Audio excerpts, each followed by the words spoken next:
انسان نے خام خواہ اپنے اوپر قدغنیں عائد کر لی ہیں، اور صحیح اور غلط اور جائز اور ناجائز، ماں بیٹی بیوی میں خام خواہ کی ایک تفریق ہے جو انسان نے قائم کر لی ہے۔ یہ تمام تفریقیں غیر فطری ہیں، اس لیے کہ حیوانات میں ہم یہ دیکھتے ہیں کہ ایسی کوئی تفریق موجود نہیں، بلکہ یہ کہ جیسے پیاس لگے کسی انسان کو تو پانی جہاں سے مل جائے، یہ کہ اگر بھوک لگتی ہے تو جہاں سے بھی اس کی انسان تشفی کر لے، اسی طور سے یہ بھی ایک انسان کی طبیعی خواہش ہے جیسے وہ ابھرے ویسے ہی اس کو جس طور سے بھی موقع ملے اس کی تسکین حاصل کر لینی چاہیے۔ یہ دو اصل میں فلسفیانہ نقطہ نظر، اور جیسا کہ میں نے عرض کیا خاص طور پر ادب کے میدان سے، لٹریچر کے میدان سے، خاص طور پر افسانوی انداز میں، ناولوں کے انداز میں، ڈراموں کے انداز میں یہ فکر پھیلایا گیا۔ یہ فکر ہے کہ جس نے مغرب کی تہذیب کا جو یہ سماجی عنصر ہے اسے واقعتاً یہ ہے کہ ایک سنڈاس بنا کر رکھ دیا۔ جیسا کہ میں نے عرض کیا کہ ویسے تو پورے یورپ میں اور اسی کا عکس ہے اس وقت پوری دنیا میں اس تہذیب کے اثرات موجود ہیں، لیکن یہ کہ درجات ہیں، تو درجے کے اعتبار سے دیکھا جائے تو غالباً برطانیہ کا معاشرہ اور اس کے ساتھ یہ اسکینڈینیوین کنٹریز جو ہیں یہ اس معاملے میں اس وقت پوری نوع انسانی کے امام شمار کیے جا سکتے ہیں۔ مجھے چونکہ امریکہ بھی جانے کا اتفاق ہوتا رہتا ہے تو میں نے یہ محسوس کیا کہ امریکی معاشرہ ابھی اس اعتبار سے بہت پیچھے ہے۔ یورپ کو اس میں پیش قدمی کا اور امامت کا شرف حاصل ہو چکا ہے، اور خاص طور پر یورپ میں بھی یہ تین ممالک جو ہیں یہ بہت آگے نکل گئے، چنانچہ شرم اور حیا نام کی کسی شے کا کوئی وجود وہاں نہیں ہے، عصمت و عفت کا کوئی تصور موجود نہیں ہے۔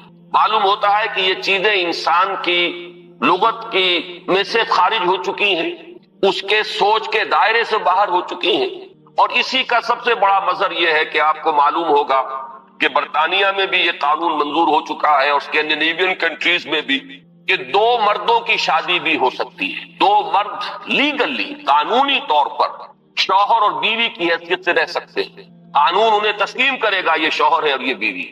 اب اس درجے پرورشن، اس درجے فطرت انسانی کا مسخ ہو جانا، یہ چیز کہ جو ناقابل قیاس ہے، لیکن یہ کہ بالفعل دنیا کے اندر یہ موجود ہے۔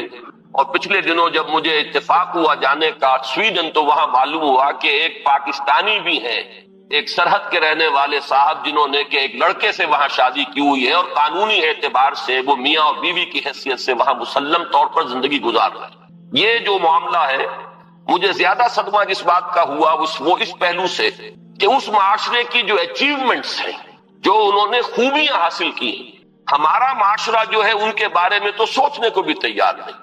مثلاً یہ کہ سیاسی سطح پر مساوات، معاشی کفالت کا اصول کہ کوئی شخص وہاں بھوکا نہیں رہ سکتا، شخص کی گویا کہ کفالت جو ہے وہ ریاست کے ذمے ہے۔ وہ باتیں جو اسلام نے دی تھی، جو حضرت عمر فاروق رضی اللہ تعالیٰ عنہ کے سے قول منسوب ہے کہ اگر دجلہ و فرات کے کنارے کوئی کتا بھی بھوکا پیاسا مر گیا تو عمر قیامت کے دن ذمہ دار ہوگا۔ یہ نقشہ واقعہ ہے، تسلیم کرنا پڑتا ہے کہ ان لوگوں نے اس چیز کو آج کی دنیا میں بالفعل حاصل کر کے دکھایا۔ سماجی مساوات کا یہ عالم کہ اگر کوئی فائنینس منسٹر، اسے بھی اگر اپنا چیک کیش کرانا ہے تو وہ بھی بینک میں اسی طرح لائن میں لگتا ہے جیسے کوئی عام شہری لگتا ہے۔ یہ سماجی مساوات کہ غریب سے غریب آدمی بھی وہاں پر جو بھی ہے، چاہے وہ ویلفیئر پر زندگی گزار رہا ہو، وہ خود معذور ہو چکا ہو اور صرف اسے حکومت کی طرف سے جو ہے سہولتیں حاصل ہو، لیکن اس کا بچہ بھی اگر بیمار ہوگا تو اسے وہی علاج میسر آئے گا جو وہاں کسی کروڑ پتی کے بچے کو علاج میسر آئے گا، اور اس کے بچے کو بھی وہی تعلیم ملے گی جو کسی منسٹر کے بچے کو تعلیم حاصل ہو سکے گی۔ یہ چیزیں جو ان کے ہاں اچھی ہیں فی الواقع، جو اصلاً تو ہماری تھی، لیکن یہ ہے کہ اس وقت اگر ہمیں وہاں پر یہ چیزیں نظر آتی ہیں تو مجھے تو وہی احساس ہوا تھا کہ کتابیں اپنے آبا کی یہ موتی علم و حکمت کے جو دیکھیں، ان کو یورپ میں تو دل ہوتا ہے سی پارا، چیزیں ہماری تھیں لیکن یہ انہوں نے کر کے دکھایا۔ بدقسمتی ہماری یہ ہے کہ ان چیزوں کے بارے میں تو ابھی ہمارے ہاں کوئی سوچ نہیں، ادھر پیش قدمی کا کوئی امکان نہیں۔ ہم سینکڑوں کوس دور ہیں اس سے کہ اس قسم کے کوئی ہم معاشرتی ارتقاء جو ہے اس کے بارے میں سوچ بھی سکیں، لیکن جو ان کی گندگی ہے جس نے کہ ان کو تباہ کر کے رکھ دیا، خاندانی نظام ٹوٹ پھوٹ کر رہ گیا، جیسا کہ میں نے عرض کیا کہ شرم اور حیا جو ہے وہ ان کی لغت سے خارج ہو چکے ہیں، عصمت و عفت کے الفاظ بے معنی ہو چکے ہیں، یہ وہ گندگیاں ہیں کہ جن کو اپنے اس معاشرے کے اندر لانے کے لیے ہمارے ہاں ایک طبقہ ہے کہ جو پورے طور پر فعال ہے، اگرچہ عددی اعتبار سے اس کی کوئی حیثیت نہیں ہے، وہ ایک بہت ہی حقیر اقلیت ہے، لیکن معنوی حیثیت ہے، اخبارات میں ان کے مضامین چھپتے ہیں، وہ دانشور شمار ہوتے ہیں، سرکاری حلقے جو ہے وہ ان کو سپورٹ کرتے ہیں، ذرائع ابلاغ جو ہے ان تک ان کی رسائی ہے، لہذا اس معاشرے میں تیزی کے ساتھ یہ چیزیں جو ہیں وہ سرایت کرتی چلی جا رہی ہیں۔ بہرحال اس تمہید کے بعد اصلاً مجھے جس موضوع پر گفتگو کرنی ہے میں اس کی طرف آ رہا ہوں۔ میں جہاں تک پردہ اور زنا کے استئصال کے لیے جو دوسری تدابیر اسلام نے اختیار کی ہیں، جہاں تک اس کا تعلق ہے اس پر انشاءاللہ علیحدہ کسی موقع پر تقریر کروں گا۔ آج کے لیے میں نے طے کیا ہے کہ صرف اس مسئلے کو اچھی طرح ہم تھریش کریں، دیکھیں کہ واقعتاً نظریہ مساوات مرد و زن اس میں کوئی حصہ درست ہے یا نہیں ہے، تو کون سا ہے۔ ہمارے سامنے کسوٹی اور معیار جو ہے وہ اللہ کی کتاب ہے اور اس کے رسول صلی اللہ علیہ وسلم کی سنت ہے۔ ہمیں ان دونوں چیزوں کے حوالے سے دیکھنا ہے کہ اس نظریے میں صداقت کا ایلیمنٹ کتنا ہے اور دھوکہ اور فریب کا حصہ کتنا ہے۔ میں سب سے پہلے تو یہ عرض کروں گا کہ اسلام بھی دو سطحوں پر عورتوں اور مردوں کے درمیان کامل مساوات کا قائل ہے، لیکن ایک تیسری سطح وہ ہے کہ جس پر وہ ایک فرق کرتا ہے، درجہ بندی کرتا ہے۔ ان دونوں کو علیحدہ علیحدہ سمجھ لینا چاہیے۔ پہلی سطح جس پر کہ اسلام عورت اور مرد کے درمیان کامل مساوات کا قائل ہے وہ شرف انسانیت ہے۔ مرد بھی انسان ہے، عورت بھی انسان ہے۔ جو شرف انسانیت ہے اس میں مرد اور عورت برابر کے شریک ہیں۔ اگر کسی کے ذہن میں یہ تصور ہے کہ عورت کا وجود ایک گھٹیا وجود ہے، عورت ایک کمتر وجود کی حامل ہے، تو یہ خالص غیر قرآنی اور غیر اسلامی نقطہ نظر ہے۔ بدقسمتی سے بعض دوسرے معاشروں کے اثرات ہمارے ذہنوں میں بھی آ گئے ہیں۔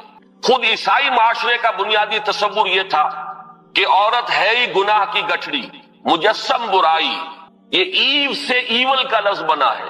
حضرت حوا کے لیے ان کے ہاں لفظ ایو ہے، اور ایو سے ایول ہے، ایول برائی کو کہتے ہیں، یعنی یہ کہ عورت کا تو سارا وجود ہی سرتاسر برائی ہے۔ یہ چیزیں کچھ مختلف ذرائع سے ہمارے ذہنوں میں بھی آئی ہیں۔ پھر یہ کہ یہ معاشرہ جو ہے ہمارا جو پس منظر ہے تاریخی ہندو معاشرہ، اس میں بھی عورت کے گھٹیا ہونے کا تصور موجود ہے۔ تو سب سے پہلے یہ کہ ہمیں اپنے قلوب کا، اذہان کا جائزہ لینا چاہیے کہ اگر اس طرح کا کوئی جرثومہ ہمارے فکر میں ہے تو یہ خالص غیر قرآنی، غیر اسلامی۔ شرف آدمیت جس کا نام ہے اس میں عورت اور مرد برابر اور مساوی طور پر شریک ہیں۔ میں نے اس کے ضمن میں آپ کے سامنے ایک تو آیہ مبارکہ پڑھی ہے سورہ نساء کی۔ آپ کو معلوم ہے کہ معاشرتی مسائل پر قرآن مجید کی جامع ترین سورت سورہ نساء ہے۔ اس کا آغاز ہی اس سے ہوتا ہے کہ یا ایھا الناس، اے لوگو، اتقوا ربکم الذی خلقکم من نفس واحدۃ وخلق منها زوجها وبث منہما رجالا کثیرا ونساء۔ اے لوگو، اپنے اس رب کا تقوی اختیار کرو جس نے تمہیں ایک انسانی جان سے پیدا کیا، اسی سے اس کا جوڑا بنایا، اور ان دونوں سے کثیر تعداد میں مردوں اور عورتوں کو زمین میں پھیلا دیا۔ گویا کہ پوری نوع انسانی ایک انسانی جوڑے کی نسل ہے۔ آدم اور حوا علیہ السلام انہی کی اولاد ہے۔ تمام انسان اس پہلو سے تمام انسان بھی برابر ہیں، اگرچہ نسلیں ان کے اندر وجود میں آ گئی ہیں، اگرچہ شکلیں مختلف ہو گئی ہیں، رنگتیں ان کی تبدیل ہو گئی ہیں، ایک دوسرے سے بہت مختلف ہو گئی ہیں، لیکن یہ کہ تمام شعوب و قبائل کا فرق ہو یا لونی یا لسانی فرق ہو، ان سب کی کوئی حقیقت اس اعتبار سے نہیں ہے کہ کوئی ان میں اونچا ہو جائے کوئی نیچا ہو جائے۔ کلکم بنو آدم و آدم من تراب، تم سب کے سب جو ہو آدم کی نسل سے ہو اور آدم مٹی سے بنائے گئے تھے۔ لا فضل لعربی علی عجمی ولا لعجمی علی عربی ولا لاحمر علی اسود ولا لاسود علی احمر الا بالتقوی۔ یہ معاملہ جہاں عربی اور عجمی اور کالے اور گورے کے مابین ہے، وہیں مرد اور عورت کے مابین ہے، ایک ہی انسانی نسل۔ اور آج بھی آپ دیکھیے آدم و حوا سے آگے گزر کر آخر ایک ہی ماں باپ کی اولاد میں بیٹے بھی ہوتے ہیں، بیٹیاں بھی ہوتی ہیں، ایک ہی باپ کے نطفے سے بیٹا بھی ہے اور بیٹی بھی ہے، ایک ہی ماں کے بطن سے بیٹی کی بھی ولادت ہو رہی ہے اور بیٹے کی بھی ہو رہی ہے۔ تو کوئی فرق و امتیاز ان کے مابین اس پہلو سے کہ مرد مرد ہونے کے ناطے اعلیٰ ہو اور عورت عورت ہونے کے حوالے سے گھٹیا اور ادنا ہو، یہ خالص غیر اسلامی، غیر قرآنی تصور ہے۔ شرف آدمیت، شرف انسانیت میں یہ بالکل مساوی ہے۔ دوسری چیز کہ جس میں اسلام پوری مساوات تسلیم کرتا ہے وہ ہے نیکی کا میدان، خیر کا میدان، اخلاق کا میدان، روحانیت کا میدان۔ اس میں بھی دونوں برابر ہیں، ان میں کوئی تفریق نہیں، کسی پہلو سے کوئی فرق نہیں۔ میں نے اس کے ضمن میں ایک طویل آیت قرآن مجید کی آپ کو پڑھ کر سنائی ہے۔ آپ خود غور کریں گے کہ یہ جو گردان کا سا انداز یہاں لیا گیا ہے سورہ احزاب کی آیت نمبر 36 میں، آیت نمبر 33 میں، اس سے آپ خود اندازہ کر سکتے ہیں کہ تصور کیا دینا مقصود ہے۔ ان المسلمین والمسلمات، بے شک مسلمان مرد مسلمان عورتیں، والمومنین والمومنات، مومن مرد مومن عورتیں، والقانتین والقانتات، فرما بردار مرد فرما بردار عورتیں، والصادقین والصادقات، راست باز مرد راست باز عورتیں، والصابرین والصابرات، صبر کرنے والے مرد اور صبر کرنے والی عورتیں، والخاشعین والخاشعات، اللہ سے خشوع کا تعلق رکھنے والے، اللہ کے سامنے جھکنے والے مرد اور جھکنے والی عورتیں، والمتصدقین والمتصدقات، اور صدقہ دینے والے مرد اور صدقہ دینے والی عورتیں، والصائمین والصائمات، اور روزہ رکھنے والے مرد اور روزہ رکھنے والی عورتیں، والحافظین فروجہم والحافظات، اور اپنی شرمگاہوں کی حفاظت کرنے والے مرد اور اپنی شرمگاہوں کی حفاظت کرنے والی عورتیں، والذاکرین اللہ کثیرا والذاکرات، اور اللہ کا ذکر کثرت سے کرنے والے مرد اور اللہ کا ذکر کثرت سے کرنے والی عورتیں، اعد اللہ لہم مغفرۃ واجرا عظیما، اللہ نے ان سب کے لیے تیار کی ہوئی ہے، فراہم کی ہوئی ہے مغفرت بھی اور بہت بڑا اجر۔ یہ سارا جو ہے اس آیت کا ماحصل کیا ہے؟ یہ تمام وہ اوصاف ہیں کہ جو مطلوب ہیں، یہ محاسن ہیں، یہ بھلائیاں ہیں، یہ نیکیاں ہیں، یہ اعلیٰ اقدار ہیں جو اسلام چاہتا ہے کہ انسانوں کے اندر پروان چڑھے۔ اور اس آیت کا انداز بتا رہا ہے کہ اس میں کوئی فرق و تفاوت نہیں ہے، کسی کے لیے کوئی معاملہ نہیں ہے کہ عورتوں کے لیے یہاں جو ہے داخلہ ممنوع ہے یا عورتیں اس مقام تک رسائی حاصل نہیں کر سکتی، بلکہ یہ کہ نیکیوں میں، بھلائیوں میں، خیرات میں، حسنات میں، ان تمام کیفیات کے اندر عورتوں اور مردوں کے لیے کھلا میدان ہے، اپنی اپنی محنت، اپنی اپنی کوشش سے جو بھی چاہے اعلیٰ سے اعلیٰ مقام حاصل کر لے۔ اسی مضمون کے لیے میں نے ایک آیت آپ کو سورہ نساء کی بھی سنائی، للرجال نصیب مما اکتسبوا وللنساء نصیب مما اکتسبوا، مردوں کے لیے حصہ ہے ان میں سے جو انہوں نے کمایا، اور کمائی سے یہاں مراد ہے اعمال کی کمائی۔ قسم کا لفظ قرآن مجید میں شاذ کہیں آیا ہے معاشی کمائی کے لیے، آیا ضرور ہے لیکن بہت شاذ۔ اصل میں یہ لفظ جہاں بھی آتا ہے وہ اصل کمائی جو ہے انسان کی اس دنیا میں وہ نیکی یا بدی ہے۔ یہ جو معاش کی محنت ہے اور آپ اپنے لیے کوئی رزق فراہم کرتے ہیں، کوئی اپنی زندگی کے سلسلے کو برقرار رکھنے کے لیے ضروریات زندگی فراہم کرتے ہیں، یہ چیز تو ایک دنیا کی زندگی کی برتنے کی چیز ہے، یہ کوئی پائیدار شے نہیں ہے۔ اصل میں جو کچھ ہم کماتے ہیں وہ یا نیکی ہے یا بدی، یا خیر ہے یا شر ہے۔ ہم نے اپنی توانائیوں کا جو اصل حاصل جو ہے اس دنیا میں حاصل کیا وہ یا خیر ہے اور یا شر ہے۔ تو اصل میں قرآن مجید میں قسم کا لفظ آتا ہے اعمال کے لیے کہ کیا کمایا۔ اس کو بھی بعض لوگوں نے اس دور میں، بعض دانشوروں نے غلط طریقے پر انٹرپریٹ کیا ہے۔ اس کو سمجھ لینا چاہیے کہ یہاں اس آیہ مبارکہ میں لفظ قسم آ رہا ہے انسانی اعمال کے لیے۔ للرجال نصیب مما اکتسبوا، جو کمائی مرد کریں گے انہیں اس میں سے حصہ مل جائے گا، وللنساء نصیب مما اکتسبوا، اور جو کمائی عورتیں کریں گی وہ اس میں سے حصہ پائیں گی۔ یہ نہیں ہے کہ مرد کی کمائی میں سے عورت کو حصہ مل جائے اور عورت کی کمائی میں سے مرد کو حصہ مل جائے۔ شوہر کی اگر نیکی ہے تو اس کا فائدہ شوہر ہی کو پہنچے گا، بیوی کو نہیں پہنچ سکے گا، اور بیوی کی اگر نیکی ہے تو اس کا فائدہ بیوی ہی کو پہنچے گا، شوہر کو نہیں پہنچے گا۔ وَاسْأَلُوا اللَّهَ مِنْ فَضْلِهِ، اور یہ میدان کھلے ہوئے ہیں، اللہ سے سوال کرو، درخواست کرو اس کے فضل میں سے، مانگو جتنا مانگ سکتے ہو۔ یہ مانگنے کے لیے بھی ایک استعداد مطلوب ہے۔ انسان اللہ تعالیٰ کے ساتھ اپنا قبلہ درست کرے گا اللہ کی طرف، اللہ کے ساتھ اپنے اندر اخلاص پیدا کرے گا، تبھی مانگنے کی بھی اس کے اندر صلاحیت پیدا ہوگی، تبھی وہ واقعی اطمینان قلب کے ساتھ اللہ کے سامنے دست سوال دراز کر سکے گا۔ ان اللہ کان بکل شیء علیما، یقیناً اللہ تعالیٰ ہر چیز کا علم رکھتا ہے، وہ ہر ایک کو اس کی استعداد کے مطابق، اس کی محنت کے مطابق، اس کی کوشش کے مطابق عطا فرماتا ہے۔ اس میں ایک آیت اور چاہتا ہوں کہ آپ حضرات کے سامنے رکھوں، اور اس کے حوالے سے ذرا میں ہماری تاریخ کا جو صدر اول ہے صحابہ کرام کا دور اور اس میں سے بھی بالکل سابقون الاولون کا جو دور ہے، اس میں سے چند حوالے دینا چاہتا ہوں کہ کس طرح ہمارے سامنے ان معاملات میں عورت اور مرد بالکل، میں یہاں جان بوجھ کر لفظ استعمال کر رہا ہوں شانہ بشانہ، کہ جو آج غلط طریقے پر استعمال ہو رہا ہے، مختلف میدانوں میں عورت اور مرد کو شانہ بشانہ چلانے کی کوشش ہو رہی ہے، اصل میں یہ میدان ہے کہ جہاں اب مرد اور عورت شانہ بشانہ چلنے چاہیے۔ وہ سورہ آل عمران کے آخری رکوع کی آیت ہے، آپ میں سے اکثر حضرات کے ذہن میں ہوگا کہ اس مقام پر اللہ تعالیٰ نے اپنے کچھ نیک بندوں کی دعا نقل کی ہے، بڑی طویل دعا ہے، اور اس دعا کے بعد فوراً جو آیت آتی ہے اس میں اس دعا کی قبولیت کا اعلان، فَاسْتَجَابَ لَهُمْ رَبُّهُمْ أَنِّي لَا أُضِيعُ عَمَلَ عَامِلٍ مِّنكُم مِّن ذَكَرٍ أَوْ أُنثَىٰ بَعْضُكُم مِّن بَعْضٍ، تو اللہ نے ان کی دعا قبول فرمائی اور یہ ارشاد فرمایا کہ میں تو تم میں سے کسی بھی عمل کرنے والے کے کسی بھی عمل کو ضائع کرنے والا نہیں ہوں، خواہ وہ مرد ہو خواہ عورت، بعضکم من بعض، تم سب ایک دوسرے ہی سے ہو، ایک ہی باپ کی اولاد میں بیٹے اور بیٹیاں اور ایک ہی ماں کے بطن سے بیٹے اور بیٹیاں۔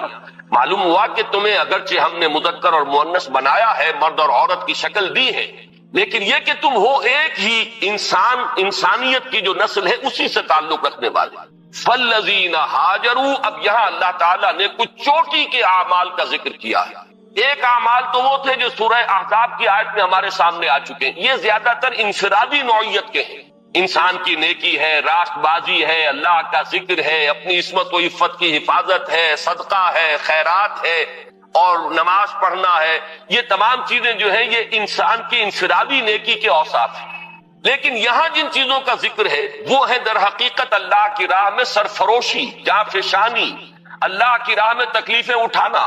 فالذین ہاجروا واخرجوا من دیارہم واوذوا فی سبیلی وقاتلوا وقتلوا، تو جن لوگوں نے اللہ کی راہ میں ہجرت کی، جو اپنے گھروں سے نکال دیے گئے، جنہیں میری راہ میں ایذائیں پہنچائی گئیں، جنہوں نے اللہ کی راہ میں جنگ کی اور جو قتل ہوئے، فرمایا کہ جن لوگوں کے اعمال اتنے بلند ہیں، جنہوں نے یہ کچھ بلندیاں حاصل کی ہیں اپنے اعمال میں، لَأُكَفِّرَنَّ عَنْهُمْ سَيِّئَاتِهِمْ، ان کے بارے میں تو کسی شک و شبے کی گنجائش ہی نہیں ہے، یعنی میں تو کسی کے چھوٹے سے چھوٹے عمل کو ضائع کرنے والا نہیں ہوں، ہاں وہ مرد ہو خواہ عورت، تم سب ایک دوسرے ہی میں سے ہو۔ باقی جن کے اعمال اتنے بلند ہوں، اتنے اونچے ہوں، جنہوں نے یہ کچھ سرفروشی اور جانفشانی کی ہو ہمارے دین کی راہ میں، میں لازماً دور کر دوں گا ان سے ان کی برائیوں کو، اور میں لازماً داخل کروں گا انہیں ان باغات میں جن کے نیچے ندیاں بہتی ہوں گی، اور یہ اللہ کی طرف سے بدلہ ہوگا اور اللہ ہی کے پاس ہے بہت بڑا بدلہ۔ اب اس آیت کو سامنے رکھیے، اور میں یہ چاہتا ہوں کہ مردوں اور عورتوں کے درمیان اس پہلو سے جو مساوات سامنے آتی ہے تاریخ اسلامی کے صدر اول میں خاص طور پر، اس کی چند جو مثالیں ہیں وہ آپ کے سامنے آ جائیں۔ دیکھیے، آپ کو معلوم ہے کہ اگرچہ نبوت کا درجہ بہت بلند ہے، بہت اعلیٰ ہے، نبوت و رسالت ایک بہت بڑا منصب ہے، اور یہ بالکلیہ وہبی شے ہے، اکتسابی نہیں۔ اب تو اس کا دروازہ مستقلاً بند ہو چکا محمد الرسول اللہ صلی اللہ علیہ وسلم کے بعد، لیکن یہ کہ آپ سے پہلے بھی اور آپ کے ضمن میں بھی یہ وہبی شے تھی، اکتسابی نہیں تھی۔ کوئی اپنی محنت سے نبوت حاصل نہیں کر سکتا تھا، بلکہ اللہ تعالیٰ جس کو چاہتا تھا منتخب فرماتا تھا۔ اب ان سے کمتر درجے جو ہیں ان میں صدیقیت ہے، شہادت ہے، جیسے کہ سورہ نساء کی آیت میں آیا ہے، اولئک مع الذین انعم اللہ علیہم من النبیین والصدیقین والشہداء والصالحین۔ اب میں آپ سے عرض کروں گا کہ جہاں تک مرتبہ صدیقیت کا تعلق ہے، اگرچہ اہل سنت کا یہ اجماعی عقیدہ ہے کہ حضرت ابوبکر صدیق، صدیق اکبر، سب سے بڑے صدیق، بلکہ یہ کہ تمام انسانوں میں انبیاء کے بعد افضل ترین شخصیت حضرت ابوبکر، لیکن واقعہ یہ ہے کہ جس مرتبہ و مقام پر مردوں میں حضرت ابوبکر صدیق ہے، صدیق اکبر، بالکل اسی مقام پر خواتین میں حضرت خدیجہ الکبریٰ ہے رضی اللہ تعالی عنہا، جو صدیقۃ الکبریٰ ہے۔ ان کے نام کے ساتھ یہ لفظ کبریٰ جو آیا ہے، اکثر لوگ جو ہے اس کو سمجھتے نہیں، کبریٰ اکبر کا مؤنث ہے، یہ صدیق اکبر ہے، وہ صدیقۃ الکبریٰ ہے، کہ صدیقہ جو ہے، آپ کو معلوم ہے یہ لفظ قرآن میں حضرت مریم کے لیے آیا، امہ صدیقہ، حضرت عیسیٰ کی والدہ کے بارے میں آیا، وہ صدیقہ تھی۔ اسی طریقے سے حضرت آسیہ کا ذکر آیا، فرعون کی بیوی کا، لیکن یہ ہے کہ اس امت میں جس مرتبہ و مقام پر مردوں میں حضرت ابو بکر صدیق ہے، بالکل اسی مرتبہ و مقام پر خواتین میں حضرت خدیجہ الکبریٰ ہے رضی اللہ تعالی عنہ۔ بلکہ واقعہ یہ ہے کہ اگر آپ مجھ سے پوچھیں میرے دل کی بات، فاش گویم آنچ درد المزمر است، تو مجھے تو واقعتاً یہ طے کرنا مشکل ہو جاتا ہے کہ ان دونوں میں سے افضلیت کس کی ہے۔ اس لیے کہ جہاں تک اولیت ایمان کا تعلق ہے، اس میں بھی یہ بات بالکل سمجھ میں آتی ہے کہ حضرت خدیجہ کا ایمان مقدم ہونا چاہیے حضرت ابو بکر صدیق سے، اس لیے کہ پہلی وحی کے بعد آ کر سب سے پہلی جو گفتگو کی ہے حضور نے، ظاہر بات ہے کہ وہ اپنی زوجہ محترمہ سے کی۔ جس طریقے سے انہوں نے تصدیق کی ہے اور جس طریقے سے حضور کو تسلی دی ہے اور دلجوئی ان کی فرمائی ہے کہ آپ گھبرائیں نہیں، جب آپ نے فرمایا کہ انی خشیت علی نفسی، مجھے تو اپنی جان کا اندیشہ ہو گیا، تو کس درجے بلند دلیل کے ساتھ آپ کو تسلی دی ہے۔ اللہ آپ کو ضائع نہیں کرے گا، آپ تو غریبوں کی سرپرستی فرمانے والے، بیواؤں کی مدد کرنے والے، اللہ تعالیٰ آپ کو ضائع نہیں کرے گا۔ پھر یہ کہ حضرت صدیق اکبر کے فضائل کا سب سے بڑا باب جو شمار ہوتا ہے وہ یہ ہے کہ انہوں نے حضور صلی اللہ علیہ وسلم کے مشن پر اپنی پوری دولت لگا دی۔ دو مواقع ایسے آئے ان کی زندگی میں، ایک مکی دور میں، ایک مدنی دور میں۔ مکی دور میں جب کہ ہجرت کے لیے تشریف لے جا رہے ہیں تو ایک پیسہ بھی گھر والوں کے لیے نہیں چھوڑا ہے۔ اول تو یہ کہ وہ ساری دولت ان کی سکڑ چکی تھی، اس وقت تک صرف ہو چکی تھی، کتنے ہی غلام اور کتنی ہی کنیزیں انہوں نے خریدی اپنے پیسے سے اور انہیں آزاد کیا جو ایمان لے آئے تھے اور جنہیں ستایا جا رہا تھا۔ پھر یہ کہ کاروبار میں سے تو سارا وقت اب نکل چکا تھا دعوت اور تبلیغ دین کے لیے، جو کچھ رہ گیا تھا وہ بھی لے کر حضور کے ساتھ صلی اللہ علیہ وسلم وہ تشریف لے گئے۔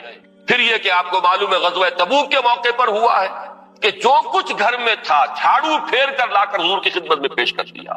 لیکن آپ غور کیجئے کہ بعین ہی یہی مقام حضرت خدیجہ الکبریٰ کا ہے رضی اللہ تعالی عنہا، وہ متمول ترین خاتون جن سے نکاح کے بڑے بڑے سرداران قریش جو ہے وہ متمنی تھے، انہوں نے اپنی پوری دولت جس طرح قدموں میں ڈالی ہے محمد الرسول اللہ صلی اللہ علیہ وسلم کی، اور جس طرح ان کے ڈسپوزل پر رکھ دی ہے کہ جس طرح چاہیں صرف کرے، تو اس معاملے میں بھی واقعہ یہ ہے کہ یہ کہنا مشکل ہے کہ کس کا درجہ جو ہے وہ افضل ہے، کون اعلیٰ ہے، کون اس میں پیش قدمی لے گیا ہے۔ بس جیسے ایمان کے بارے میں ہم نے عافیت تلاش کی ہے کہ ہم اس طریقے سے کہہ کر اور اس میں آگے فیصلہ کرنے سے اپنے آپ کو بچا لیتے ہیں کہ عورتوں میں سب سے پہلے ایمان لانے والی حضرت خدیجہ، اور آزاد مردوں میں سب سے پہلے ایمان لانے والے حضرت ابو بکر، اور بچوں میں سب سے پہلے ایمان لانے والے حضرت علی، اور غلاموں کے طبقے میں سب سے پہلے ایمان لانے والے حضرت زید بن حارثہ۔ اسی طریقے سے یوں سمجھیے کہ ان دونوں میں اگر کوئی افضلیت کا فیصلہ ہم نہ کرنا چاہیں تو کہہ سکتے ہیں کہ مردوں میں صدیق اکبر حضرت ابو بکر ہے رضی اللہ تعالی عنہ، اور خواتین میں صدیقۃ الکبریٰ حضرت خدیجہ ہے رضی اللہ تعالی عنہ۔ اس سے آگے چلیے ہجرت کا معاملہ ہے۔ اب آپ دیکھیے کہ حضرت عثمان ہجرت فرما رہے ہیں حبشہ کی طرف، ان کی زوجہ محترمہ حضرت رقیہ ان کے ساتھ، اور حضور نے فرمایا کہ یہ پہلا جوڑا ہے کہ جو اللہ کی راہ میں ہجرت کر رہا ہے حضرت لوط اور ان کی اہلیہ کے بعد۔ وہ بھی جب اللہ کی راہ میں ہجرت کے لیے نکلے تھے تو اپنی وہ ایک انسانی جوڑا نکلا تھا، اور آج یہ عثمان اور ان کی اہلیہ حضور کے لخت جگر حضرت رقیہ، یہ دونوں میاں بیوی بھی اللہ کی راہ میں ہجرت کر رہے ہیں۔ پھر اسی موقع پر ہمیں معلوم ہوتا ہے کہ حضرت ام حبیبہ رضی اللہ تعالی عنہ انہوں نے بھی ہجرت کی، ان کا شوہر بھی مسلمان تھا، دونوں نے ہجرت کی، لیکن یہ کہ شوہر پر ایسی افتاد پڑی ہے حبشہ میں جانے کے بعد کہ وہ مرتد ہو گیا، عیسائی ہو گیا، شراب کا بہت زیادہ عادی تھا اور اسی کی وجہ سے اپنی عقل اور ہوش و خرد کو کھو گیا، اور چونکہ پھر حضرت ام حبیبہ وہاں بغیر شوہر کے رہ گئی، یہی وجہ ہے کہ حضور نے پھر پیغام بھجوایا ہے ان کی دلجوئی کے لیے، اس لیے کہ صاحبزادی کس کی ہے؟ ابو سفیان کی، وہ جو کہ قریش کے سردار ہیں۔ تو حضرت ام حبیبہ کا نکاح پھر حضرت نجاشی نے پڑھایا ہے اور اپنے پاس سے مہر ادا کیا ہے، اور یہ حضور صلی اللہ علیہ وسلم خود مدینے میں تھے، نکاح یہاں ہوا ہے، بعد میں وہ پہنچی ہے مدینہ منورہ۔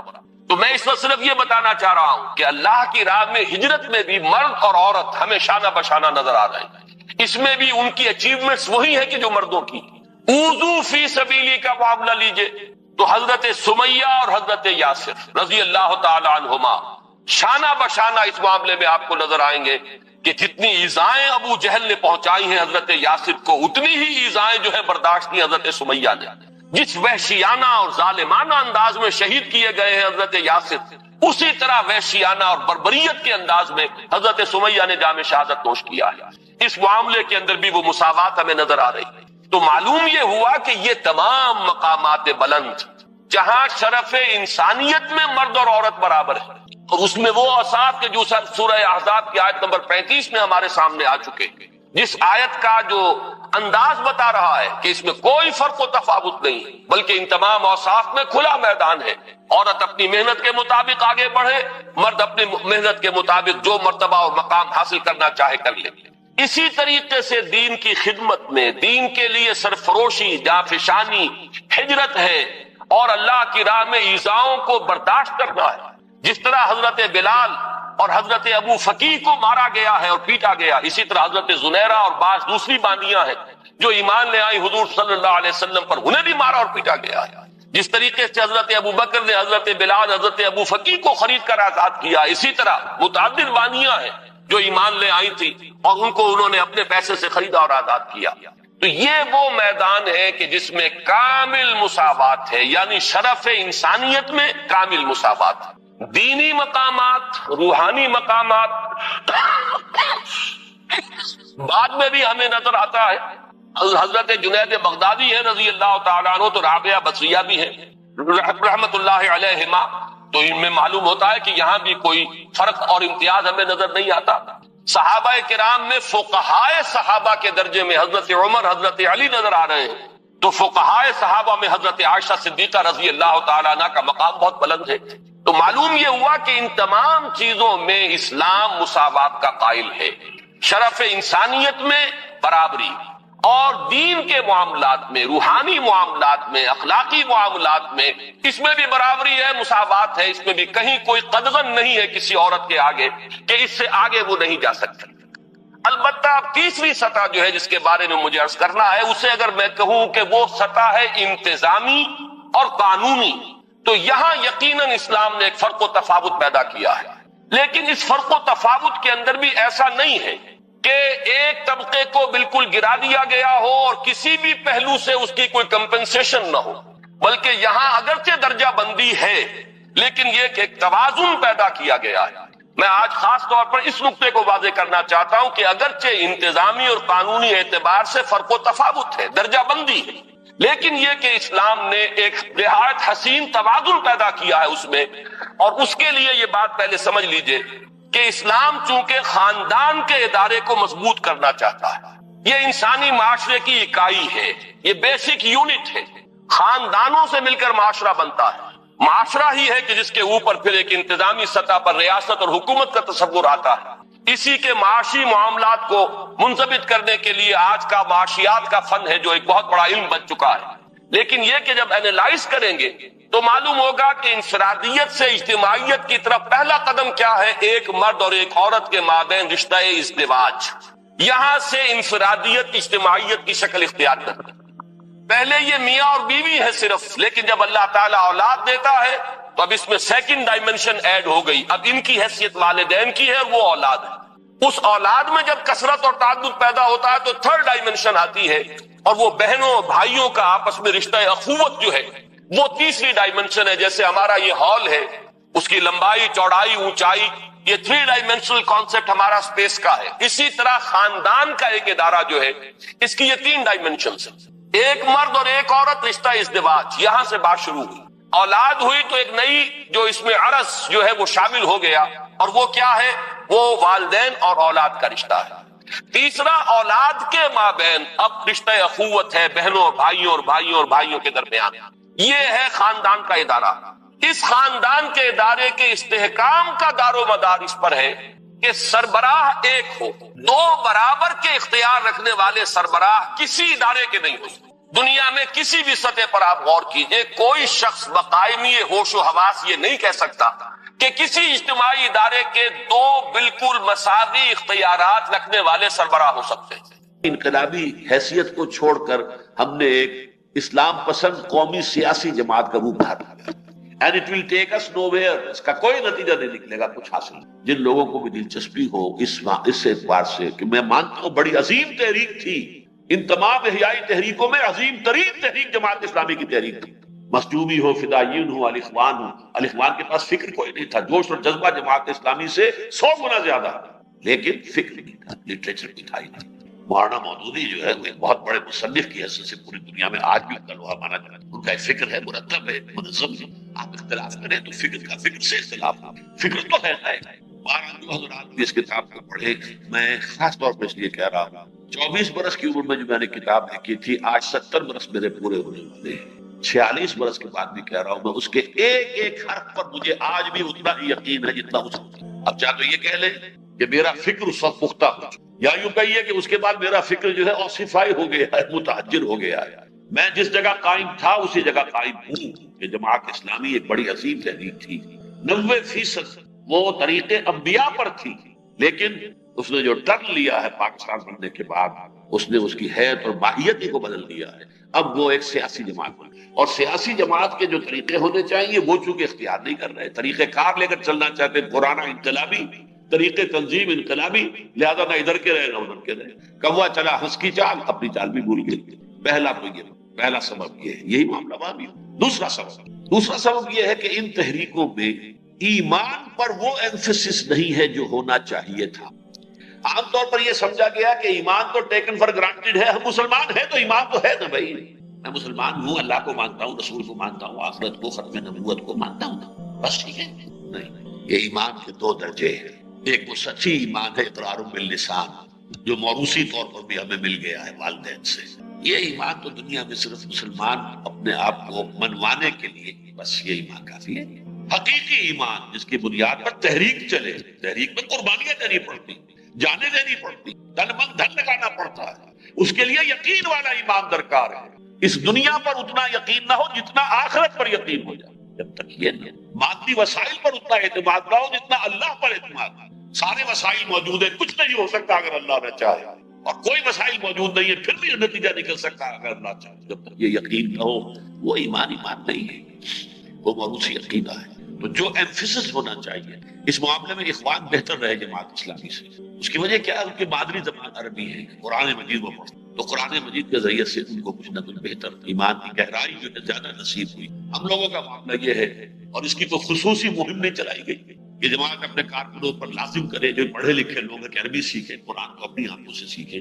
بس یہ کافی سمجھ لیا گیا، مولانا مودودی کی تفسیر پڑھ لیا کرو، تفسیر القرآن، بس یہ گویا کہ. تو پہلی بات یہ کہ اس میں انڈر ایمفیسائز ہوا ایمان. اور نمبر 2 اس میں اس سے بھی اہم تر بات یہ ہے کہ ایمان ہے ایک عوام الناس کا، ایک ایمان ہے intelligentsia, the intellectual minority, the brain trust of the society. ان کے اندر ایمان پیدا کرنا بہت مشکل کام ہے. عام آدمی کا دماغ اور اس کا دل کلین سلیٹ کے مانند ہے، اس میں کچھ لکھا ہوا ہے ہی نہیں. نہ اسے پتا یہ کہ ڈارون کس بلا کا نام ہے، نہ اسے یہ پتا کہ فرائڈ کس چڑیا کا نام ہے، مارکس کیا مصیبت تھی کچھ پتا نہیں، برٹرینڈ رسل کون تھا، آئنسٹائن کس چڑیا کا نام. ان کو کچھ نہیں ہے، کوئی نظریات ہی کہ ہاں خلا ہے نظریات، کلین سلیٹ، تختی ہے، صاف ہے، پوچھی ہوئی ہے، جسے کہتے تھے بچے پوچھ لو، پھٹی جو ہے اس کو پوچھ لو، پوچھی ہوئی تختی پر لکھ دیجئے جو چاہے لکھ دیں گے. عوام کا معاملہ ہو، اس کے لیے نصیحت کام کر جائے. از دل خیزت بر دل ریزت، خلوص کے ساتھ بات آپ کے دل سے نکلی، زبان سے وارد ہوئی، اور خلوص کے ساتھ اس کے کانوں سے ہو کر اس کے دل میں اتر گئی، اس لیے کہ کلین سلیٹ ہے. لیکن یہ جو پڑھے لکھے ہیں، یہ کوئی ڈارون کا اثیر ہے، کوئی فرائڈ کا اثیر ہے، کوئی مارکس کا اثیر ہے، کوئی سارٹرے کا اثیر ہے، کوئی کسی اور کے فلسفے میں الجھا ہوا ہے، سرگرداں ہے، کوئی سائنٹسزم ہے، کوئی امپیریلزم ہے، کیا لاجیکل پوزیٹیوزم ہے، ایگزسٹینشلزم ہے، امپیریسزم ہے.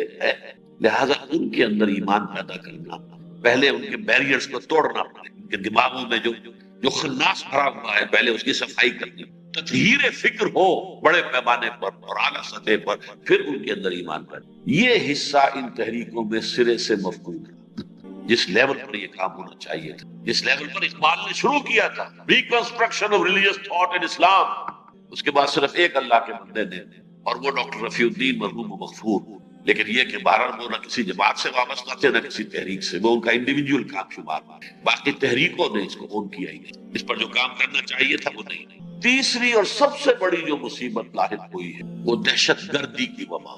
دیکھیے دہشت گردی کے موضوع پر میں تقریر کر چکا ہوں 26 نومبر پر اسی جگہ پر. ہو سکتا ہے بہت سے حضرات محسوس کریں اس وقت کیا کہا تھا، اب کیا کہا. اس وقت میں نے کسی درجے میں دہشت گردی کا جواز، وہ کس حالت، اگر کسی فرد کو بے بس کر دیا جائے، لاچار کر دیا جائے، وہ کچھ نہ کر سکے، تو پھر اس کی طرف سے غصے کا اظہار، کوئی گالن گلوچ ہو جائے، کچھ تو ہو، دشنام نالہ ہو فریاد کچھ تو ہو، چیخے ہے درد ہے دلے برباد کچھ تو ہو، اس کو کسی درجے میں جواز دیا جا سکے، وہ کیا کرے؟ You have left no way open for ہم، آپ نے اسے دیوار سے لگا دیا، کچھ تو کرے گا۔ وہ پھر گیم کے رولز جو ہے، رولز آف دی گیم کی پابندی نہیں کر سکتے۔ اسی طرح کسی قوم کا اگر یہ حال گھیر لیا گیا چادر، اسے نظر آ رہا ہو کہ ہمارا جو ہے قومی سطح پر انہیلیشن کا معاملہ، شاید ایتھنک کلینزنگ ہو جائے گی، پیلسٹینینز کو تو یہ خطرہ ہے، we shall just be exterminated۔ اب بناتا ہوا اسرائیل جو ہے شہروں کی قیادت میں اس بات کی طرف بڑھ رہا ہے، اس حوالے سے کیا کرے گا؟ کچھ تو کرے گا۔ پی ایل او کی دہشت گردی کو ہم نے جواز دیا تھا، آج بھی جواز دیتے ہیں۔ کسی قوم پر اتنا ظلم کیا جائے، 2000 سال سے جو ایک قوم نکلی ہوئی تھی وہاں سے اسے لا کر زبردستی وہاں پر ان کے سینے پر سوار کر دیا گیا اور ایک خنجر کی طرح پیمس کر دیا گیا۔ کوئی دکھ ہے؟ کوئی انصاف کہاں جائے؟ یو این او ہے تو ان کی لوڈی ہے، تو امریکہ جو ہے وہ اسرائیل کو سمجھتا ہے اپنا لیبا رکھتا ہے، بیٹا مانتا، ان کے بیٹے سے زیادہ باپ مانتا، حقیقت کے اعتبار سے باپ مانتا۔ یہ بات سمجھ لیجیے، عیسائی جو ہے، آپ نے پہلے تو سنا ہوگا زائنسٹ صرف یہودی ہوتا ہے، کرسچین زائنسٹ وہ اسرائیلیوں سے زیادہ بڑھ کر اسرائیل کے سپورٹر ہیں، اور وہ کون ہے؟ Christian, Protestant Christian west. بہرحال یہ میرا اس وقت کا موضوع نہیں ہے۔ دہشت گردی کا اس درجے میں جواز کہ کوئی مجبور و مقہور قوم ہو یا فرد ہو، وہ کہیں اپنے رد عمل کے اظہار میں کوئی غلط حرکت کر بیٹھے تو اس کے لیے کوئی جواز ہو سکتا ہے۔ یہ اس وقت جو میں بات کر رہا ہوں وہ دہشت گردی جو قیام اسلام یا احیاء اسلام کے لیے اختیار کی جائے، most unfortunate, most counter productive, یہ بات میں نے بہت مرتبہ کہی ہے، بہت مرتبہ۔ آج دو الفاظ جو ہے وہ ایک دوسرے کے ساتھ جوڑ دیے گئے، مسلم فنڈامنٹلسٹ، ٹیررسٹ۔ ہر مسلمان جو اسلام کو دین سمجھتا ہے، صرف مذہب نہیں سمجھتا، he is fundamentalist۔ ہاں، جو دین کی بات نہ کرے، مذہب کی بات کرے، they are ready to embrace them۔ come on۔ اسی لیے وہ کہتے ہیں ہماری لڑائی اسلام سے نہیں ہے، پولیٹیکل اسلام سے۔ یہ اسلام کو نظام زندگی بنانا چاہتے ہیں، یہ ہمیں گوارا نہیں۔ یہ ہمارے سیکولر نظام کے لیے تھریٹ ہے، یہ ہمارے گوارا نہیں۔ یہ ہمارے جو سرمایہ دارانہ نظام ہے معیشت کا، اس کو یہ خطرہ ہے، یہ ہمیں گوارا نہیں۔ یہ ہے اصل میں۔ باقی تم رہو، نماز پڑھو، روزے رکھو، نماز جو ہے دن میں 5 کی بجائے 10 پڑھو، ہمارا کیا جاتا ہے؟ ہاں، ہمارے یہاں کام کرو گے 8 گھنٹے کام پورا کرنا پڑے گا، پیسے تبھی ملیں گے، ویج تبھی ملے گی۔ روزے 30 کی بجائے 60-70 رکھو مہینے، سال کے اندر، ہمارا کیا جاتا ہے؟ رکھو، ایک کام کرنا پڑے گا۔ یہ ہے اصل میں۔ تو اسلام کے نفاذ کے لیے کوئی دہشت گردانہ انداز اختیار کرنا، یہ انتہائی خوفناک غلطی ہے جو ہوئی ہے۔ اس میں میں جس طریقے سے اس کو واضح کیا کرتا ہوں اسے آج سمجھ لیجئے۔ ہماری ان تحریکوں کا حشر کیا ہوا ہے؟ بدقسمتی سے پاکستان کی جماعت اسلامی اس سے بچ گئی ہے، یہ ایک اچھا اور پوائنٹ ہے۔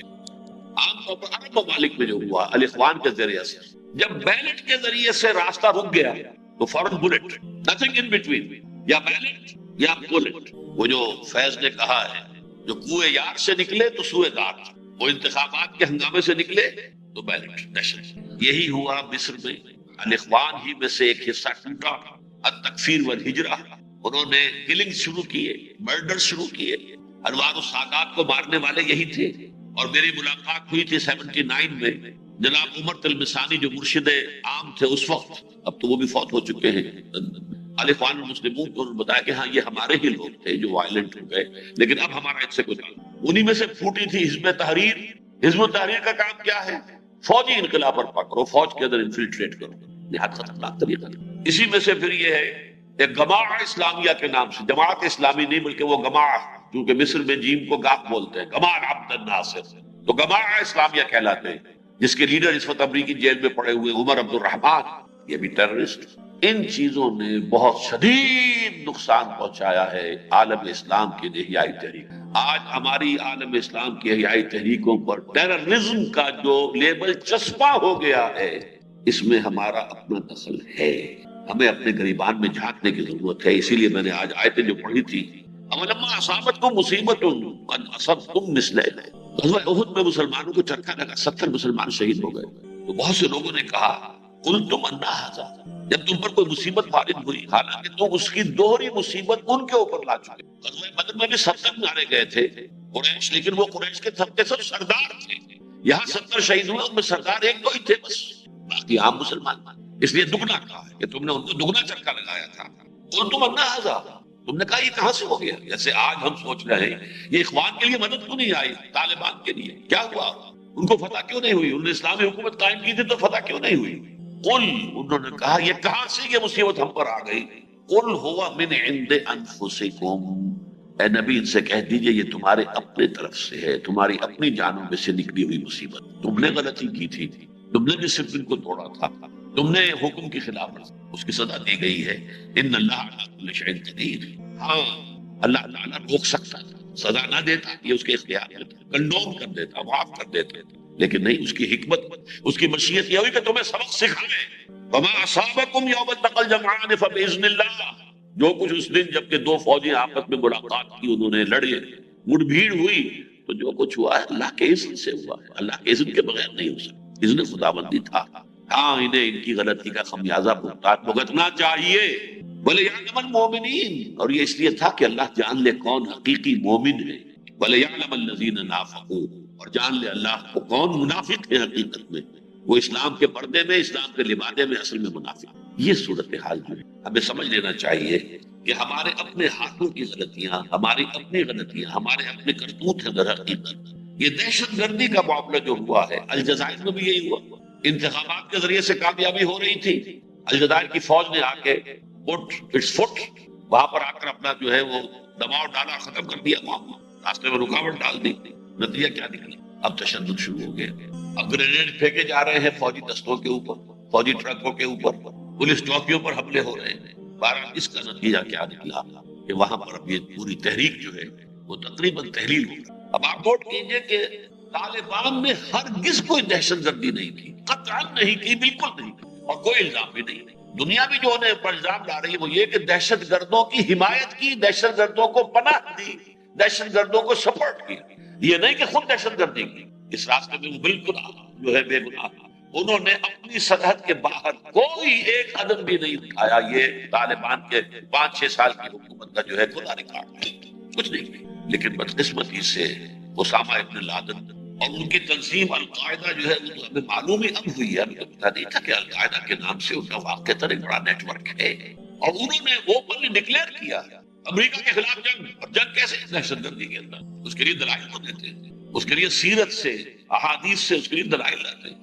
میرے پاس ان کے دیے ہوئے دلائل جو ہے باقاعدہ فوٹو اسٹیٹ ان کا واقعات کا موجود ہے جو ان کے دو بڑے لیڈروں نے مرتب، لیکن میں نے ایک ہی بات کی نفی کر دی تھی جو صاحب لے کر آئے تھے، میں نے کہا میں نے پڑھا ہے، وہ 100% درست باتیں ہیں لیکن 100% غلط ہیں۔ وہ حیران ہوئے، میں نے کہا باتیں سب ٹھیک ہیں لیکن وہ ہوتی ہیں اسلامی حکومت کی طرف سے، یہاں کی حکومت نہیں تھی اسامہ کے پاس، کرنے کا کام یہ تھا کہ وہ کہیں حکومت قائم کرتا، پہلے سعودی عرب میں کرتا تھا، اگر کچھ کرنا تھا تو سعودی حکومت کے خلاف کرتا، یہ امریکہ کے خلاف کہاں جا اس کا خمیازہ کرتا۔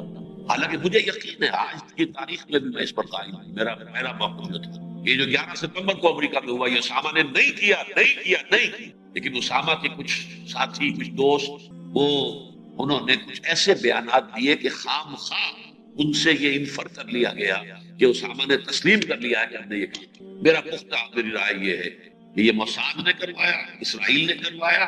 1967 میں جیسے کہ یو ایس ایس لبرٹی پر حملہ کیا گیا تھا میڈیٹرینین میں، یہ ایسا ہی واقعہ تھا، لیکن اس میں اس نے استعمال کیا ہے چند ناراض اور جو غصے کے اندر تھے، غضبناک قسم کے عرب نوجوان تھے، انہیں استعمال کیا بغیر اس کے کہ ان کو پتا چلا ہو کہ ہمیں موساد استعمال۔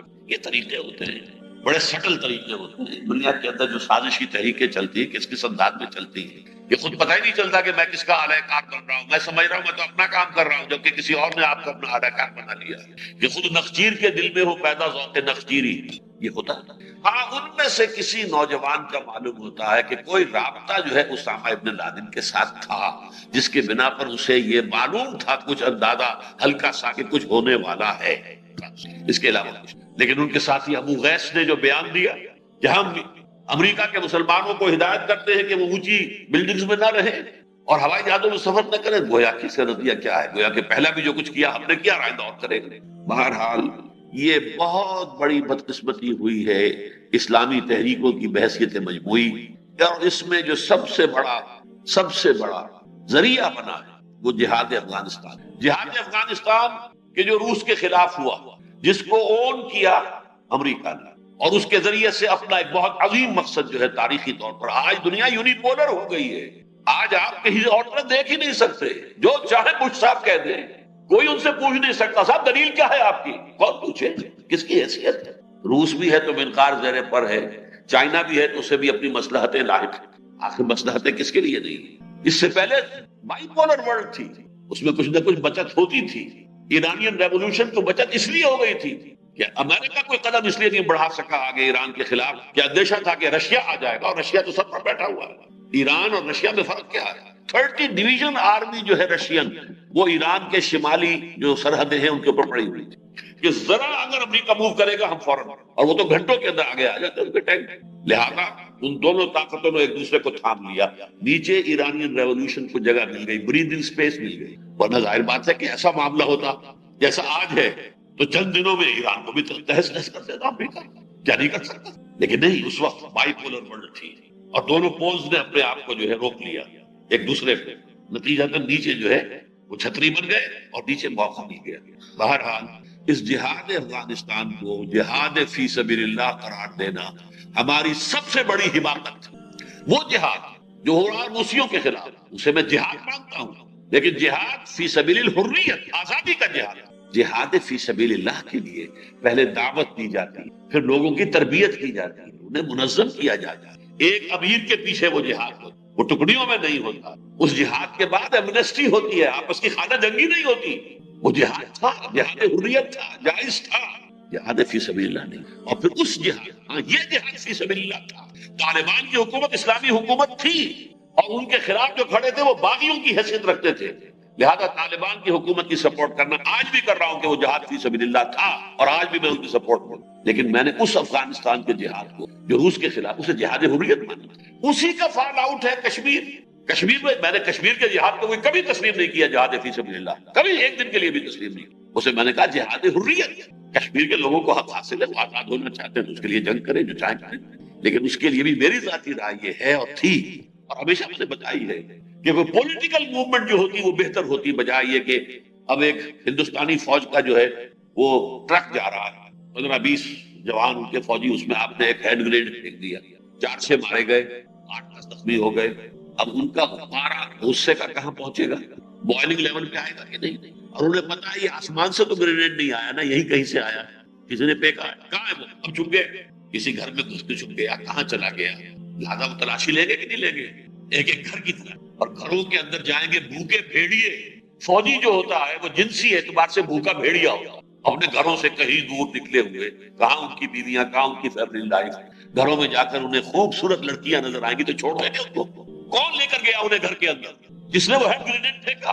ورنہ اگر کوئی جلوس نکلا ہوتا، اور جلوس جو ہے 10,000 کا 20,000 کا، اس کے اوپر گولی چلتی، 20 آدمی بھی مر جاتے، دنیا کے اندر اس کا نقشہ کچھ اور آتا۔ اور یہ جو آئے دہشت گردی کا نقشہ، یہ ہے صورتحال، اس کا نقصان ہوا، کشمیریوں کو نقصان ہوا، مارے گئے بیچارے کشمیری، کتنے مارے گئے، کتنی عورتیں جو ہے ریپ ہو گئی۔ لیکن سیاسی تحریک اگر ہوتی، میں نے ایک دفعہ مثال بھی دی تھی، اندرا گاندھی کا جب دور حکومت تھا بھارت میں، اس نے 2 صوبوں کی پروونیشل حکومتوں کو ایک دم جو ہے ڈسمس کر دیا۔ ایک تھی آندھرا پردیش کی، این ٹی راما راؤ، جو ان کا کبھی ایکٹر ہوتا تھا، بڑا بھگوان سمجھا جاتا تھا، رام چندر کا رول کیا تھا اس نے، اس میں N T Rama Rao, he was the chief minister of Andhra Pradesh. اور ایک ڈاکٹر عبداللہ جو ابھی بیٹھے ہوئے ہیں، عبداللہ کے بیٹے فاروق عبداللہ، دونوں کو ڈسمس کیا۔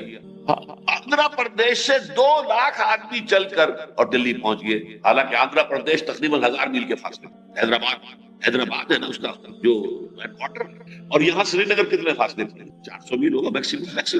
وہاں سے 2 لاکھ آدمی آ گئے، یہاں سے ایک آدمی بھی نہیں گیا۔ انہوں نے جا کر گھیراؤ کیا سیکریٹریٹ کا، جیسے کہ یہاں شیعوں نے کیا تھا ضیاء الحق کے زمانے میں، بیٹھ گئے کہ ہم نہیں اٹھیں گے یہاں سے۔ Who are you to dismiss our government؟ ہم نے اپنے ووٹوں سے جو ہے اپنی پروونیشل گورنمنٹ بنائی ہے، Who are you؟ وہ نہیں گئے وہاں سے جب تک کہ وہ ڈسمسل واپس نہیں ہو گئی اور بحال نہیں کر دی گئی این ٹی راما راؤ کی منسٹری۔ یہ ہوتا ہے پولیٹیکل پروسیس۔ اور کشمیر سے کیا ہوا؟ ڈاکٹر فاروق عبداللہ کا بہنوئی بخشی غلام محمد خود حاضر میں حاضر حضرات، جو چاہیں آپ میں خدمت کرنے کو تیار۔ یہ تو ہمارا حال ہے قومی سطح پر۔ سیاسی اعتبار سے کسی کی ایک کی جو ہے وہ نقصیر نہیں پھوٹی کہ ہماری حکومت کیوں ختم کر دی گئی۔ تحریک اگر وہاں ہوتی سیاسی، اس کے نتائج کچھ اور، اس نے کچھ نہیں دیا۔ اب وہ حال جو سامنے آ رہا ہے، میری باتیں پہلے بڑی بری لگتی تھی لوگوں، یہاں جو ہے سمجھا جاتا تھا، میرے ساتھی کہتے تھے خدا کے لیے آپ یہ باتیں نہ کیا کیجیے پبلک کے اندر، لوگوں کے جو ہے احساسات ہیں، لوگوں کی الرجیز ہیں، لیکن میں نے ہمیشہ الحمدللہ زندگی میں اسی بات کے اوپر تو میں جو ہے اگر لفظ فخر کرنا غلط نہ ہو تو فخر کرنے کو بھی تیار ہوں کہ ہمیشہ جو دل کی بات تھی وہ کہی ہے. مجھے اس سے غرض نہیں ہے کہ کسی کو پسند آتی یا نہیں آتی، میں نے کبھی اسے جہاد فی سبیل اللہ نہیں دی. جہاد حریت وہ بھی کشمیر کے لوگوں کے، یہاں کے لوگوں کے لیے نہیں. یہاں کے لوگوں کے لیے جہاد یہ کہ یہاں اسلام قائم کرو، یہ جہاد. اس کو چھوڑ کر جا رہے ہیں وہاں. بہرحال تیسری جو بڑی اور بڑی ایکسائٹنگ کاز بنا ہے اور جو فوری بنا ہے اور سب سے بڑی بدقسمتی کا بنا ہے وہ دہشت گردی کا ایکویٹ ہو جانا، لازم و ملزوم ہو جانا، یہ احیائی تحریکوں کا اس رخ پر پڑ جانا. اب یہ گویا کہ ہمارے اپنے طرز عمل، غلط طرز عمل کی وجہ سے مغرب کو موقع مل گیا ہے کہ اس طریقے سے اب وہ فنڈامنٹلزم، اور یعنی فنڈامنٹلزم مراد کیا؟ وہ اسلام جس میں کہ پورا دین ایک نظام زندگی کی حیثیت سے مطلوب و مقصود ہو، اور جو اسلام کا غلبہ چاہتا ہو وہ اسلام. اسی لیے وہاں کے دانشور کیا کہہ رہے ہیں، بلکہ وہ سیاسی لوگ کہہ رہے ہیں we are not against Islam, we are not going to fight against Islam, we want a war within Islam. اسلام کے اندر جنگ ہونی چاہیے. اسلام میں ایک ہیں آرتھوڈاکس ٹائپ لوگ بیچارے مذہب سے واقف ہیں، صرف وہ دین وین کو نہیں جانتے. ہم چاہتے وہ لڑے ان سے جنہوں نے اس کو سیاسی رنگ دے دیا ہے، جو یہ چاہتے ہیں کہ اسلامی نظام حکومت قائم ہو، جو چاہتے ہیں کہ اسلام کا نظام معاشرت و معیشت قائم ہو. یہ لڑیں آپس میں اور ہم سپورٹ دیں گے. یہی وجہ تبلیغی جماعت پر کوئی پابندی کہیں نہیں، کوئی نہیں پابندی. میں نے آپ سے کیا اسرائیل میں نہیں ہوتا ہوں، وہ تو میں نے آپ سے کیا کہ وہ تو امریکہ کا باپ ہے، وہاں نہیں ہوتا ہوں. بہرحال اب جو صورتحال ہے، میں بس چند منٹ اور، اب پوری مغربی دنیا اور اس کے جو بھی مشرقی حلیف ہیں، اس لیے کہ جاپان ظاہر بات ہے کہ مشرق میں رہتا ہے، مغرب تو نہیں، پوری مغربی دنیا اور اس کے مشرقی حلیفوں نے اعلان عام کر دیا ہے جہاد کا، جنگ کا، اگینسٹ فنڈامنٹلسٹ اسلام. وہ اسلام جو ریاست قائم کرنا چاہتا ہے، وہ اسلام جو ایک نظام زندگی کی حیثیت سے غالب آنا چاہتا ہے، اس کے خلاف ان کا اعلان جنگ. نان پولیٹیکل اسلام سے ان کو کوئی جنگ نہیں ہے. اب صدر مشرف صاحب کی جو تقریر آئے گی وہ اسی رخ پہ آئے گی، جہادی تحریکوں کا خاتمہ، فنڈامنٹلسٹ اور ان کے حوالے سے جو بھی یہ اسلام کو ایک پولیٹیکو سوشو اکنامک سسٹم سمجھنے والے لوگ، ان کے خلاف اب اقدامات. اس میں سوال یہ ہے، اور اس معاملے میں اب جو گٹھ جوڑ قائم ہو رہا ہے، صدر صاحب تو بڑی آسانی سے توبۃ النصوح کر لیں گے، پہلے بھی کر چکے ہیں. فل یو ٹرن انہوں نے لیا افغانستان پالیسی میں، پوری ڈٹائی کے ساتھ، پوری بے شرمی کے ساتھ. ظاہر بات ہے انہیں کیا مشکل ہے، وہ جہاد ان کا جہاد حریت اور ہے، فنڈامنٹلزم اور وہ ٹیررزم اور ہے، سارا اسی پر انہوں نے ابھی تک تو راگ الاپا تھا. لیکن اب اپنا تھوکا چاٹنا پڑے، آج نہیں تو کل نہیں تو پرسوں تقریر آ جائے گی. اب اسے ڈسون کریں گے، لامحالہ جہادی تحریکوں کو ختم کریں گے. اس کے بغیر سوال ہی پیدا نہیں ہوتی. جتنا بڑا آرمی کا بلڈ اپ کیا ہے بھارت نے، اس کی تاریخ میں کبھی ایسا ہے، جتنا بڑا ٹیکس ہم لگا دیا ہے اسے تو اپنے آپ کو پورے طور پر کوئی گوشہ چھوڑا ہی نہیں، اپنی تیاری کے اندر کوئی کسر، کوئی کمی کسی پہلو سے، کسی کوشش سے رہنے نہیں دی. لہٰذا وہ پوری قیمت وصول کر کے ہٹے گا. وہ 20 آدمی مانگ رہا ہے، وہ لے گا اور آپ دیں گے. آپ جب طے کر چکے ہیں کہ سب سے پہلے اسلام، پاکستان کو بچانا ہے، بچانے کا طریقہ یہی ہے. اور اس سے بھی آگے بڑھ کر آپ کو ہاتھ دھونے پڑیں گے اپنے ایٹمک صلاحیت سے. اس کے بغیر اسرائیل کبھی نہیں مانے گا. معاملہ آپ کا صرف بھارت سے نہیں ہے، بھارت اسرائیل گٹھ جوڑ. اس وقت اسرائیل جو ہے سب سے زیادہ سوفسٹیکیٹڈ چیزیں جو ہے بھارت کو اسرائیل دے رہا ہے، یہاں تک کہ امریکہ کو کہنا پڑا کہ فلاں چیز مت دو. حالانکہ امریکہ سپورٹ پر ہے، 100% سپورٹ پر ہے بھارت کے. لیکن اسرائیل اور امریکہ کا جو گٹھ جوڑ ہے انسان اور بھارت کا، وہ تو انتہا چھو چکا ہے، بلندیوں. اور تازہ ترین خبر یہ ہے کہ اسرائیل اور بھارت کا گٹھ جوڑ اب ایران کے خلاف بھی ہے. اب اقدام جو ہے ایران کے خلاف بھی. وہ جہاز پکڑ لیا گیا ہے جس میں 50 ٹن اسلحہ تھا، اسرائیل نے پکڑا. اور یہ کہہ رہے ہیں کہ یہ مسئلہ جا رہا تھا فلسطینی اتھارٹی کے لیے، پیلسٹینین اتھارٹی کے لیے، آیا ایران سے. اور امریکہ نے بھی کہہ دیا ہاں ہمارے پاس قابل وثوق ذرائع سے یہ بات جو ہے کنونس ہم ہو گئے ہیں کہ یہ واقعتاً ایران سے آیا تھا اور یہ جا رہا تھا فلسطینیوں کے لیے. اس کو بہانہ بنانا کون سا مشکل ہے. اور اب ایران پر حملہ کرنے میں کوئی چیز رکاوٹ نہیں ہوگی. اب روس سامنے آنے والا ہے. السلام علیکم ورحمۃ اللہ وبرکاتہ. اسی طرح کی انفارمیٹیو ویڈیوز دیکھنے کے لیے ہمارے اس اسلامک چینل ڈیپتھ آف اسلام کو سبسکرائب کریں. آپ کا